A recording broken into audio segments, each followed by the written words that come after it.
বাবা মা সন্তানের জন্য কিছু করতে পারলে যে কতটা পরিমাণ খুশি হয়, কতটা পরিমাণ শান্তি পায় নিজের মনে, সেটা আজকে আমরা নিজেরা বাবা মা হয়ে কিন্তু বুঝতে পারছি। আর সেই দিন তো আরো খুশির কারণটা হলো আমার ননদরা এসেছিল, আমার পিসি শাশুড়ির মেয়ে। তোমরা আগে কোনোদিন দেখোনি, কারণ আগে কোনোদিন তো আসেইনি। আমার বিয়ের পর থেকে আজ প্রথম আসলো আমার মাম্মামকে দেখতে।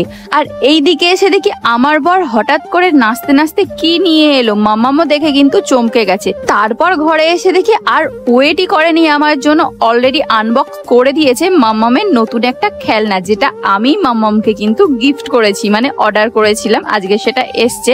আর মাম্মামের জন্য কোনো পার্সেল আসলে বা কোনো কিছু আসলে আমাদের কিন্তু তরই হয় না ওটা দেখার জন্য। ফাইনালি ফিটনেসের একটা সেটিং করে মাম্মামকে শুয়ে দিয়েছি খেলা করার জন্য। আর ও যখন পা দিয়ে প্রথম খেলা শুরু করলো, সে যে এক কি শান্তির জায়গা, সত্যিই বলে বোঝানোর নয়। বাচ্চা কাচ্চা চোখের সামনে খেলা করা মানে চোখের আরাম।